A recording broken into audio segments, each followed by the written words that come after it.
लीजिए ये मेरी प्रॉपर्टीज है, 1, 2, 3, 4 और ये 5 एक्चुअल में नहीं है।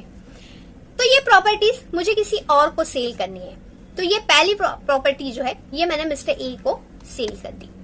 दूसरी प्रॉपर्टी मिस्टर बी को ट्रांसफर कर दी। जब ये तीसरी प्रॉपर्टी मैं मिस्टर सी को सेल करने ही वाली थी, तब मुझे पता चला कि इस प्रॉपर्टी से रिलेटेड कोई एक सूट कोर्ट में पेंडिंग है। तो क्या during pendency of a suit ये प्रॉपर्टी मैं मिस्टर सी को सेल कर सकती हूँ? यहीं से शुरू होता है हमारे आज के वीडियो का topic, that is lease pendens. Lease pendens means pendency of a suit. Doctrine of lease pendants is an important topic of the Transfer of Property Act. Its main purpose is to safeguard the parties to the suit.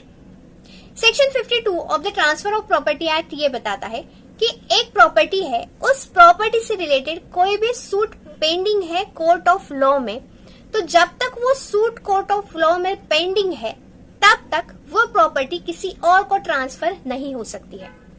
लेकिन फिर भी वो property किसी और को transfer होती है तो वो जो ट्रांसफर है वो वॉइड तो नहीं रहेगा, but it is bound by the courts final decision.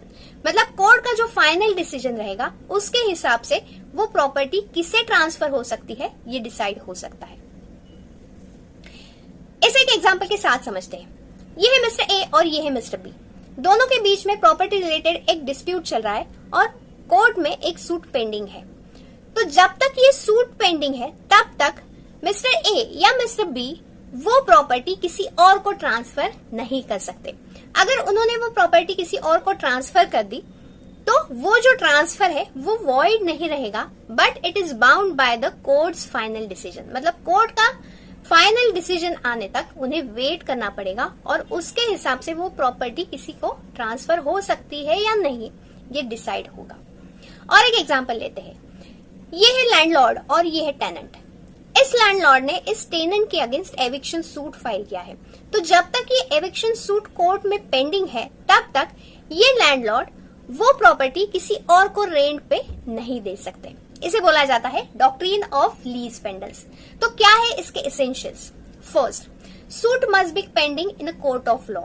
Second, suit must involve a right to the specific immovable property. Third, case must involve a specific immovable property.